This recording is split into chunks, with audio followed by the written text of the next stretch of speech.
Ano po ba ulam niyo mga kaibigan? O, ito po ang niluto ko ngayon. O, painit po tayo ng mantika. Mga 4 na kutsara ng mantika. Umpisahan po natin yan sa luya. Pabanguhin pa natin. Lagyan po natin ng maraming bawang. Luya at bawang. Todo na natin sa sibuyas. Yun. Gisahin po natin yan. O, kapag kaluto-luto na po yung ating bawang, sibuyas at luya, maglalagay na po ako ng bagoong. Dahan-dahan sa paglalagay ng bagoong, ha? Kayo na po magdesisyon. 1 kutsarang lutong bagoong, yung nasa bote po ang ginamit ko. At ayoko na masyadong kumain ng maalat. Sasama ko na po itong ating manok.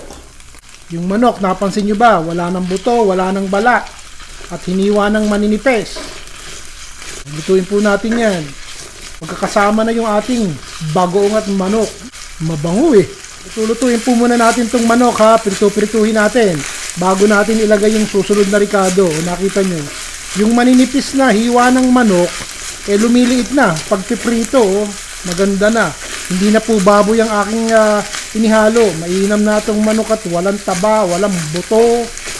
Medyo healthy ng konti. Konti lang naman. O, tsaka po natin buhusan ng 1 latang gata. Huwag nang iimik, ha. Kung ayaw nyo pong lagyan ng katitik na asukal, bahala po kayo. Nakita nyo, konting-konti nga lang yun, Para lang po may kontra yung lasa nung alat at tamis dito sa ulam natin gagawin. Tensya na po, ha. Pasintabi na po. At ako po kalahating Bicolano, kaya madalas akong nagluluto ng gata. Hayaan po natin kumulo at nang matuyo din yung gata at magmantika ng konti. Hindi ko na po tatakpan, pero kung gusto nyong takpan, bahala po kayo. Makalipas po ang ilang minuto, madali namang maluto itong manok Medyo marami pa pong gata. Ngayon, desisyonan nyo na. Gusto nyo na po bang isunod yung rekado o gusto nyo pang pagmantikain? Bahala po kayo, ha. Sasama ko na po itong bichuelas.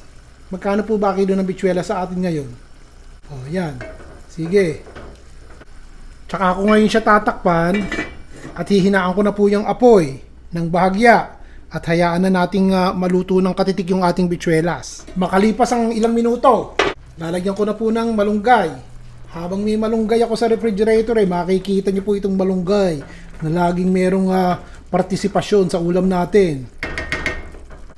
Hihiwain ko muna ito, higanting siling panigang. Ayan, lagyan po natin. Eto, baka mag-apoy na po ang bibig natin. 3 piraso ng labuyo. Tinanggal ko na ng konti yung buto, hinugas-hugasan ko, baka naman talaga mag-apoy ang bibig tama na po yan. Pasintabi na po sa mga kaibigan natin na hindi kumakain ng gata. Ako po'y kalahating Bicolano kaya po madalas ang nagluluto ako ng ulam na may gata. Hindi ko na po nilagyan ng baboy, ito yung manok para medyo healthy ng konti at sinamahan ko ng malunggay. Enjoy po sana kayo, asa ng mainit na kanin. Kain na!